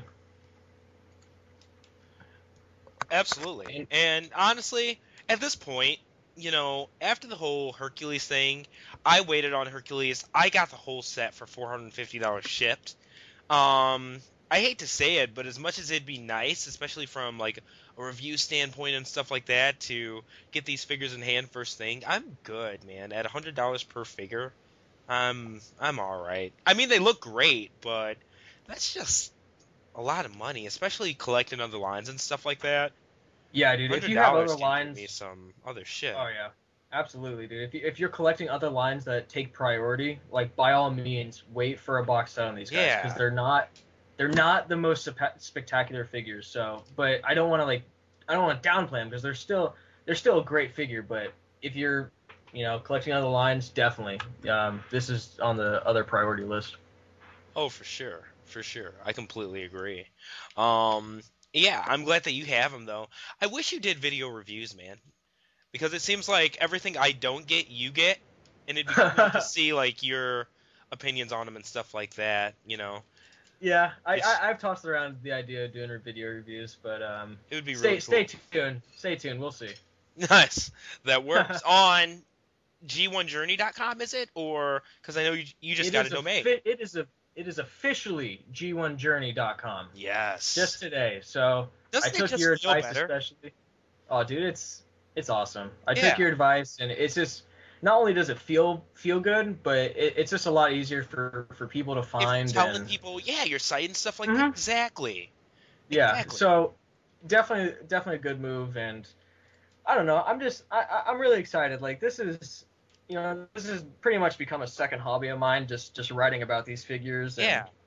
I've been searching eBay for actually the G1 aerial bots to compare to the Uranus bots too. So Yeah. it's awesome. It really is. And that's so cool, man, that because even though you're not collecting another toy line, you kind of are with the whole G1 thing. Because, Absolutely. Like you know, G1, it is a completely different line. Like, yeah. especially, I mean, I missed the original G1 days. I grew up as a G2 Beast Wars kid, and going back and collecting these figures and then comparing them to the characters that I have now with F-15 Eagle and classics figures. It's such a trip to see how you got from point A to point B. It's awesome. Absolutely. Absolutely. And it's cool. Like I said, being able to journey along with you, watch your evolution, like that kind of thing. Even as a Yeah, dude, spectator, man, it's just really cool, dude. Well, I definitely appreciate all the advice you given me, and everyone on this crew has definitely given me a lot of support. So, thank you guys. Thanks for everything. Seriously. Yeah, and that's the cool thing about like this podcast or whatever. It's not like I just talked to you guys, oh, it's Thursday, guess I'm gonna catch up with Matt. No, we talk daily, man. We're actual friends here, That's the beauty of it. So, it's not like I'm doing anything that's outstanding, I feel, in terms of advice and stuff like that, because I'm just supporting you as a friend, dude. It's what we do. It's what we all do. Like you said, true bros on Twitter, man. So it's good stuff. All of you guys are good people, and that's why I enjoy, having you as my core group when it comes to this fandom, for sure. But yeah, like the G1 journey and stuff like that, it's not just an evolution like in your collection, but even you as like a writer, as, like a website owner and stuff like that, you're growing in those aspects too. Like you're venturing out and doing different things with your site, man. It's awesome. Yeah, dude, without really a question. Like it's definitely it's a learning experience. It's a challenge, but at the same time, like, I'm doing it for my own personal growth, and it's awesome. So. And I think you can attest to this. I think people who see a website or whatever take for granted just how much dedication it takes to upkeep a website. Oh yeah. Yeah, it's not something that's just cake, Yeah, like once you make the design or whatever, you've got a lot of the brunt part out, but the actual upkeep, like content that people actually want to see, like that kind of stuff, it's a lot. Yeah, dude, it's upkeep, it's taking the criticism, because not everybody's gonna like your shit. Like some people are just gonna be like, man, this guy sucks ass at reviewing or taking pictures. So it's taking it in stride. And I know we're going off on a tangent here, but anybody who has wanted to do video reviews or start just a blog or site, like it's not just about making your own personal brand. It's about making yourself better and having fun with it. Bottom line, Absolutely. And Ian, man, even your site, you're not live with it, but it's actually got cool content and stuff like that too. Yep. Yeah, I just again, for me, I'm just fucking around on it. Like honestly, I appreciate it, and at some point I will actually start updating consistently and doing stuff with it. But for me right now, it's more of an experiment than anything else. Just like speaking of video reviews, like I just put up a review of one of the things I got this week on YouTube. Oh. But that's just more for me messing around than anything else. So. Absolutely. Like I do this for fun. Like I take pictures for fun. I kind of filmed this particular figure for fun. It's just I don't know. I like this hobby. I like sharing this hobby with other people, whether it's people like yourself that are in the hobby already, or even people from work or people I know that aren't necessarily into it, but can still enjoy taking a look at something cool, at least cool to me. So exactly. And that's why, instead of just sticking to Transformers and stuff like that on my reviews and stuff like that, even just for like video views and site hits and stuff like that, I stick close to my heart. Most of my reviews are like Japanese mecha and stuff like that I actually collect and enjoy. Yeah, just for variety's sake and stuff like that, I'll throw up mainline Transformers every so often. But that, for me, it can't be the main focus of my review channel or my site anymore, because I will lose all hobby for that aspect of it. All interest. There's no other way to put it, because I'm just not there with it, Yeah. Anymore. And we've talked about it. I feel like I'm talking it to death to the point where I almost feel like I'm insulting mainline Transformers because it's not that.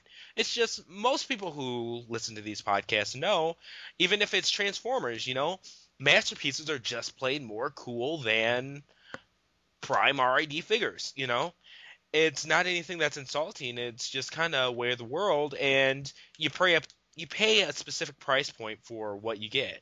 Matt, like the vintage factor and things like that you're paying for like these G1 toys, that's nostalgia that you're not getting out of Fall of Cybertron Soundwave. Like, it's just not there. You're paying for a certain value to what you're getting, no matter what Oh, yeah. it is, So A lot of and- times when Yeah. times when I'm reviewing a figure or writing up an article about anything, a lot of times I compare it to is like I'm buying the story, like buying a beat up vintage Starscream or something.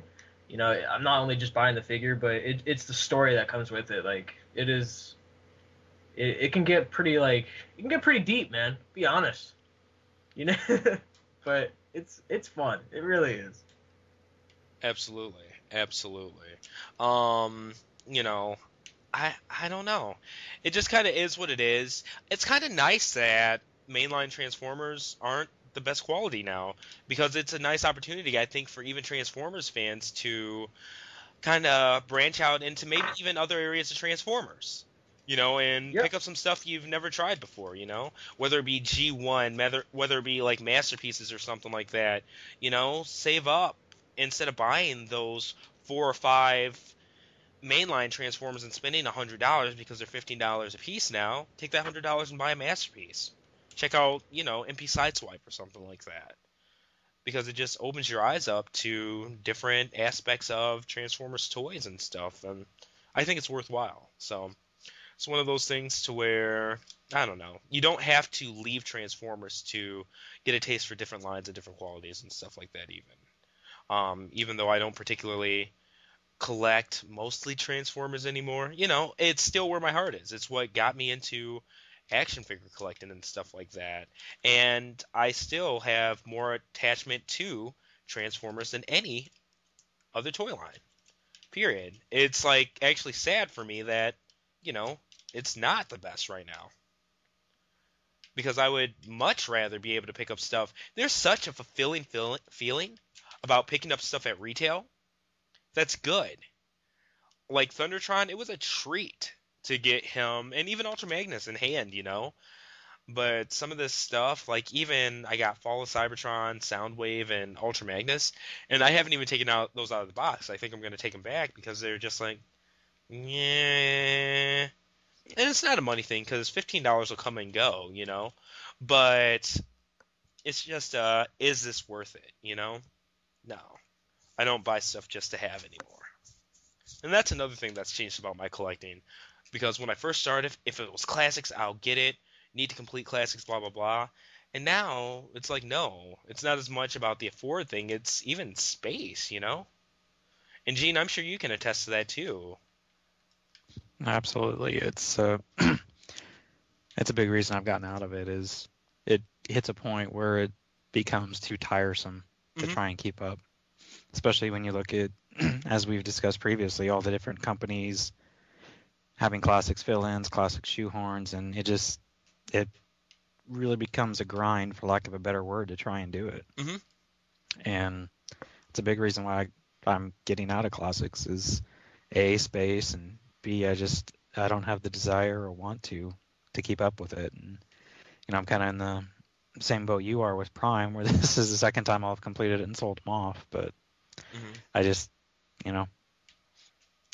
everybody does their stuff for different reasons, and my collection, like yours, has been shifting just to different areas. There's nothing right or wrong about it, just that's where people's tastes tend to go over time. Absolutely agreed.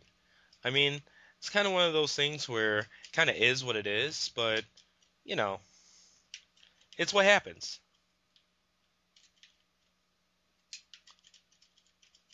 No, for sure.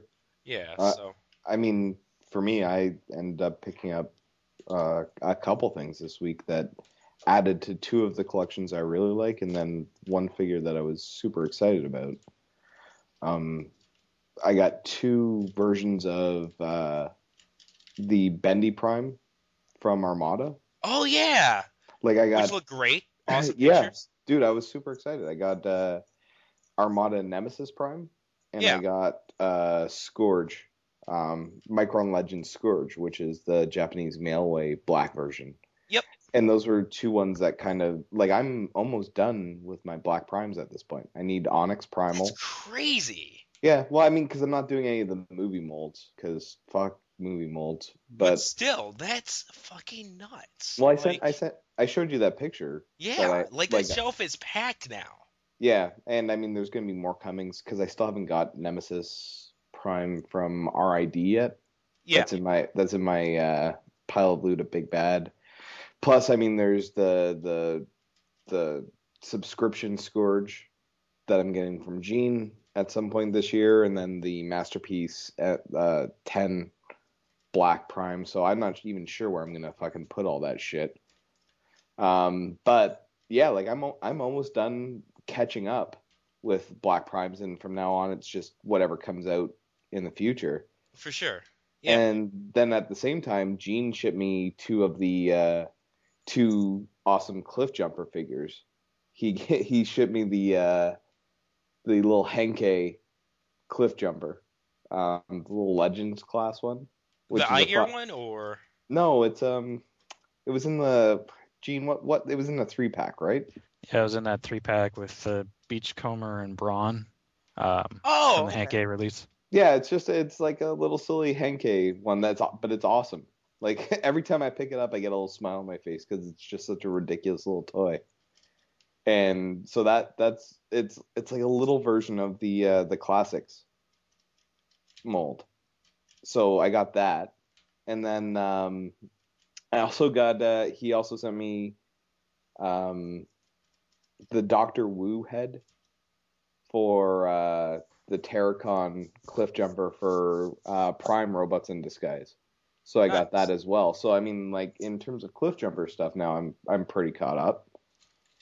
And the other thing he sent me, which was Rewinder and Ejector. So these are now my first real Perfect Effect bots, and they're actually really cool little toys. I can see why everyone kind of raves about the reflector set that they make, because they jam such character and articulation into these tiny little robots. So having these guys from Perfect Effect makes me super excited for that spider bike whenever it comes out. And then the last thing I got, which I picked up this afternoon on the way home from work, was Function X1 code from Fans Project. And I know, TJ, you've been loving it. I know you were kind of lukewarm on it, Gene, but it's the right size and the right weight that it's a cool little figure. And having him and Rewinder beside each other, going back to what we were talking about earlier with the comics and the fiction and everything like that, like I just linked a picture in the chat here. But I have those 2 guys just kind of hanging out beside each other, and it's really, really cool to have both of those toys at the same time, just kind of chilling out. So I mean, it's really cool. It's really fun. I didn't get a huge haul this week. It's bigger than what I actually normally get, but it was all stuff that has nothing to do with kind of mainline anything at all. It's all kind of catch up and older stuff, and it was still really fun to kind of put that all together. Nice. Other than that, in terms of stuff I'm looking forward to, I from what I understand, the battle tanker armors are finally starting to ship from Upgrade Commander, which means that which means become way too quick. Yeah, which means Big Bad should have them next week. So I mean, there's that, plus obviously Masterpiece Soundwave. Other than that, who was it? It was Gogdog, I think, that linked to something called Zone of the Enders, and there's a Reveltech Argent that looked really, really cool. So I put in a pre-order for that. It's up on Big Bad right now. I might keep it, I might not, but it looked really, really cool from the pictures I've seen of it. You're talking about the woman mold, right? Yeah. Yep. And she kind of folds into like this casket looking thing. I do not know anything about the fiction, but it looked like a really fun toy. Zone of Vendors is good stuff, dude. Yeah. A lot of cool character designs. Yeah, so I might look at it, either picking up the actual game to see what it's all about, but It'll be worth it. You'll like it. Yeah, so I might pick that up, but the toy design on this, the way it folds into itself into its own little kind of coffin kind of pod thing, was really neat looking to me. So I'm looking forward to picking that up. Other than that, there's not too much else kind of going on in terms of what I'm looking forward to. It's hopefully once the battle tankers and the Mobines and the Masterpiece Soundwave kind of all go, it'll be a nice little quiet period for February, because February doesn't look like there's a lot coming out for anything that I'm interested in, at least. What about the Stunicons, though? Well, I mean, if they actually get around to releasing them, I'm all for it. That's the thing. Like, if they release those in February, that's literally all I'll be buying in February. So if they want to do even just a box set of all 5 in February, sign me up. Absolutely. I'll put the money down. Mm-hmm. So, other than that, though, like, March looks like it's going to be pretty busy, but I don't know. Like, after this little rush at the beginning or at the end of this month, I don't think there's going to be too much going on. And that's always a good thing, man. Just kind of get some stuff, knock it out, and have a lull period. Lull periods are nice. Oh, yeah, absolutely. I can't wait to get there. And especially after the goddamn sprint at the end of the year. Absolutely. There's just so much, Absolutely. It was like, yeah, okay. I can deal with the break for a bit.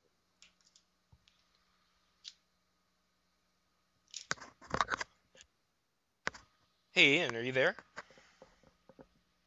Is anybody there? I'm here. Okay. I wonder if it's because Ian was sending this image or something, or what? But he just cut the fuck out. Like, dead out. Yeah, like, I partially hear him right now, but looks like we're definitely getting some cut out there, which is unfortunate. Well, that's a good segue. All right. Gene, have you gotten anything in the past week or so, man? It's been a pretty light week for me, so to speak. I picked up my second Hot Toys Scarecrow to throw on my 1/6 scale horse that I still have trouble believing I bought just for that one stupid reason, but it is what it is. That's awesome. My 2 DX12s came in on Monday, and I'm absolutely loving them. I was telling TJ that the changes from a rubber suit to a cloth suit with the armor attached on top of it is a huge difference and makes these a lot more fun. And I think that's all I've gotten this week. I was hoping to get some more today. My Eagle, if it would have shipped out earlier, would have been here today, but it got out a little bit later than what they were telling me, so that should come tomorrow. But I can't remember if I think I said last week that I'd gotten my Hercules in, but those have been the big ones that I've gotten. Oh, okay. Very cool. And how are you digging Hercules, by the way? It's unfortunately the second time I bought the damn thing. So. Oh, okay. It's a lot better though this time around. I got the revised version, so a lot of the problems I had with my original run aren't there. And I got the Rage set this time, and I grabbed that TF Source bundle that had a crap ton of accessories from Crazy Debbie. Since it was the same price as buying the bots individually, I figured why not? That way I didn't have to pay for the overpriced pieces of shit they tend to put out. Oh, gotcha. Okay. But now that it was pretty cool. The extra heads that came with it and the rifle were definitely nice additions. So I was okay with that. Yeah. And, now, did you get the Rage set with it or no? Yep. Oh, okay, cool. I love the Rage set. Yeah, it made it a lot better. I was surprised at how much better it made it, honestly. Yeah, it makes it huge. Like, it doesn't obviously give it any height, but just the width that it gives them with the arms and stuff. Wow. Yep. That's exactly right. It feels like it gives it much more clearance and a bulkier yet more menacing feel, if that makes sense. Absolutely. Absolutely. So, I like it. I don't know where Herc really fits in my collection, and it's probably the main reason I can't wait to get Superion, because he's so out of scale with everybody else that he's literally by himself on a shelf. Like, he's in a corner, and not because he's a bad toy even. Like, he doesn't scale with my other guest dolls. Like, he's so much bigger that, I have the Make Toys Giants with, like, whatchamacallit, Colossus and Superion and stuff like that. And Hercules is just on a whole nother level. He's weird. But I like him. I love the design of him, man. Like, yeah, God, I really like the design of Hercules. I keep waiting for iGear, somebody to put out, cartoon accurate heads, and then it'll be, probably the best rendition we have until Takara says, okay. Really cool. Until we get a masterpiece, Devastator. Mm-hmm. Now, what do you guys think of a Masterpiece Devastator? Do you see that happening at some point? Even if it's way in the future, do you see them going there? For me personally, I think that what we're going to see in the next year is a lot more fleshing out of the 84 cast. Mm-hmm. I think after Soundwave, Shockwave, and maybe the Coneheads are next, and then the 3 Dotson brothers for Autobots, because of their easy remolds, easy repaints, and people will buy them up.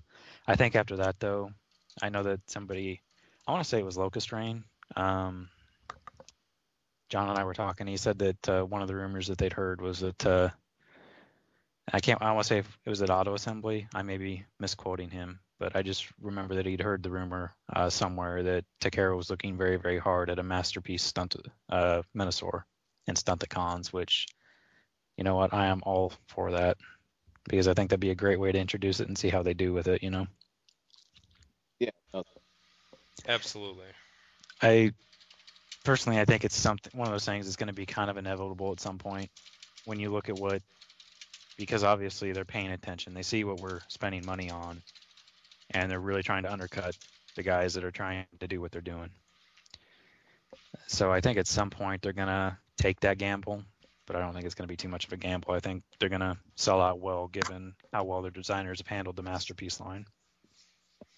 Well, I mean, currently I look at the figures they've been pumping recently have been Shockwave and Ultra Magnus across all lines, even the movie for Shockwave. So those are two I think are pretty much on lockdown.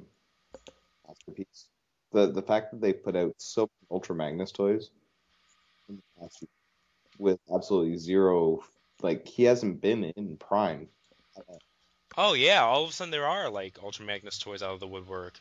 Yeah. And that's how it was with Shockwave or Soundwave too. You're right. Yeah, like that's what I'm feeling is like you've got some of Shockwave stuff with the movie, with Prime. Yeah. What is it? Cybertron. Fall of Cybertron. So you've got a bunch of stuff with those, like Shockwave. You got a bunch of stuff with Ultra Magnus. So I feel like those two are going to be definitely coming out masterpiece wise at some point in the next year or so. Other than that, I would love if that what Gene was saying is accurate, and they're looking at possibly doing a Stunticon set. That would be insane. But yeah, the Dotsons, like the masterpiece Prowl, I would be very, very much that would be freaking insane. Happy with, especially like scaled with Lambor and everything like that. I don't know. There's so much, and then there's almost no way to screw up the masterpiece line other than not releasing stuff. Like that's all as long as they keep releasing stuff and it stays in scale, you're gonna have people investing in that line. So as far as I'm concerned, a Shockwave. I'll be honest.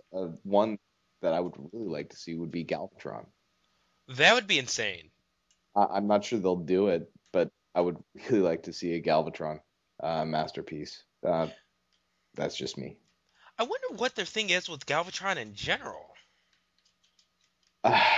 Yeah, I don't know. Like he's my kind of dark horse figure. I mean, the only real thing is like he would pair nicely with Rodimus, right? Yeah, absolutely. But I like, as far as I can tell, like in terms of just looking at how Takara and Hasbro have been marketing lately, in terms of which characters they've been pushing, I really feel like Ultra Magnus is going to be one of them, especially because we saw on that one dude's desk during the interview the mock-up on top with the armor on top of MP10. Yeah. So you got that plus the amount of figures he's got, and then Shockwave just makes sense. And I really feel bad if they do it, especially for fans' toys, because that'll be two kind of kicks to the nuts for those guys. But I don't know. I feel like they've been pushing Shockwave pretty hard across a couple of different lines right now. Mm-hmm. And I can definitely see that. But you're right. It seems like they do release a character in like a classics and a prime, and all of a sudden there's a masterpiece. They definitely did it with Soundwave, and looks like it's the same with Ultra Magnus. And yeah, Shockwave would be great. That would be really unfortunate for fans' toys, but like to me, maybe they should just stop doing masterpiece figures if that happens. Well, I think they confirmed in the thread that they're going to do a Voyager version. Good. So. Because, yeah.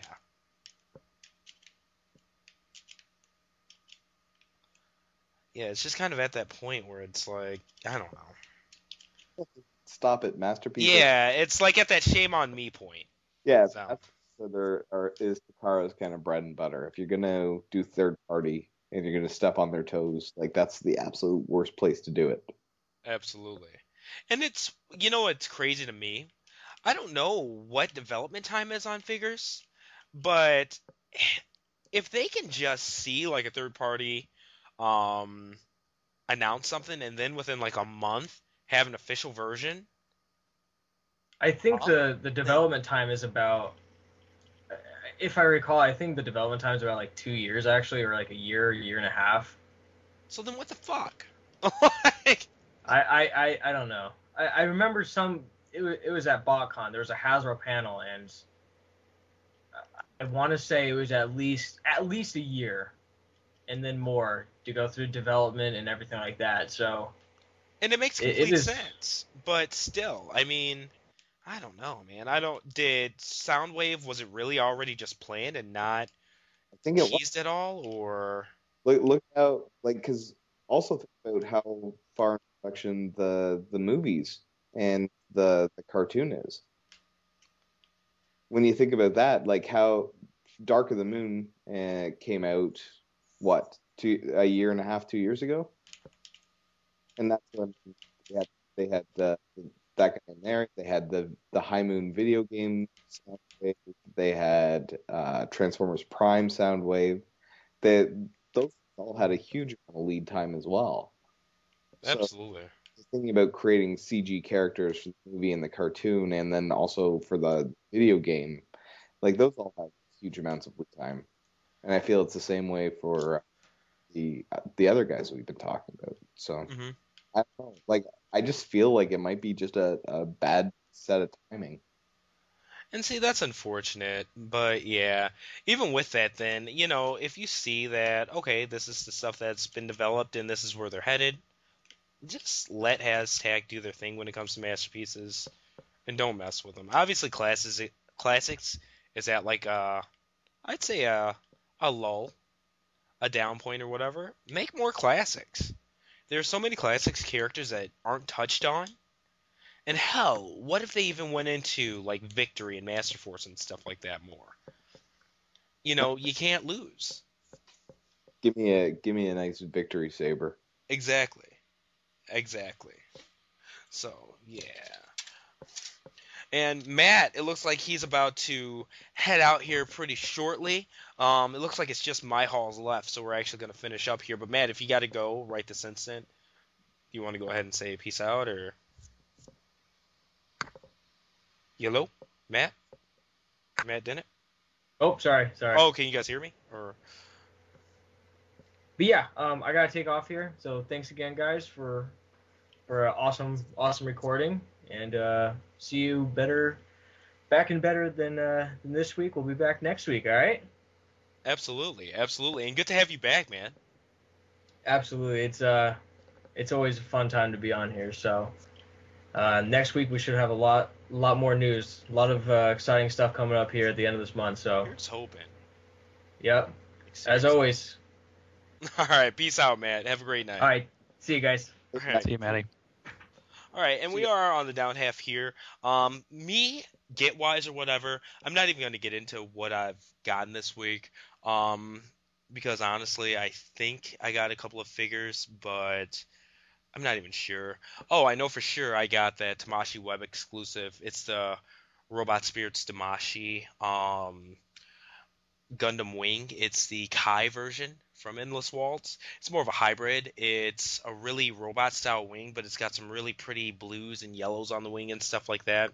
It's just really nice. Nick, I'm sure you'll know what I'm talking about when I say that. But other than that, I don't really think I've gotten anything. I got some Tamashii, or the Trident stage, which is a stand from Bandai Tamashii.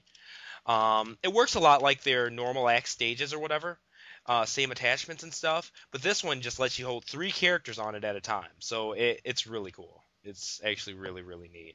I like it quite a bit. And I remember there was like a Transformers figure. Oh, I got the whole second wave of Fall of Cybertron Deluxes minus kickback. But there was something else I got in the mail, and I don't even remember what it was. But if it was that cool to me, I probably would be thinking about it right now. But yeah, outside of that, pre-order wise, I just got the payment notice for the Super Robot Chogokin Gurren Lagann figure. So that one is a pretty anticipated one. Of course, it's a Bandai Tamashii figure. The Riobot one, though, by Sentinel, that one, it's kind of tough because that's a very definitive version of that character. However, this one kind of evens it out by having the full drillized drill set. For those who haven't watched the anime or anything like that, it's basically like a powered up or angry mode for him, and he has drills just coming out of him everywhere, like small drills, and it's really cool to look at. So it's nice to actually have the space for that add-on built in to the figure, as well as the add-ons themselves. So just really neat stuff, and I look forward to having it. It's not going to be my definitive Gurren Lagann, but that's, yeah. And also, Soul of Chogokin, Deoja, that comes in. That's pretty much a grail of mine. It's a 3-robot combiner. Ian, it's the one that you said had the 70s like funky vibe to the individual bots, which I agree with. So that comes tomorrow. A very, very, very cool guest stalled, and one of the best guest stalls or combiners from the Soul of Chogokin line, period. So just very cohesive looking when they're all combined and put together.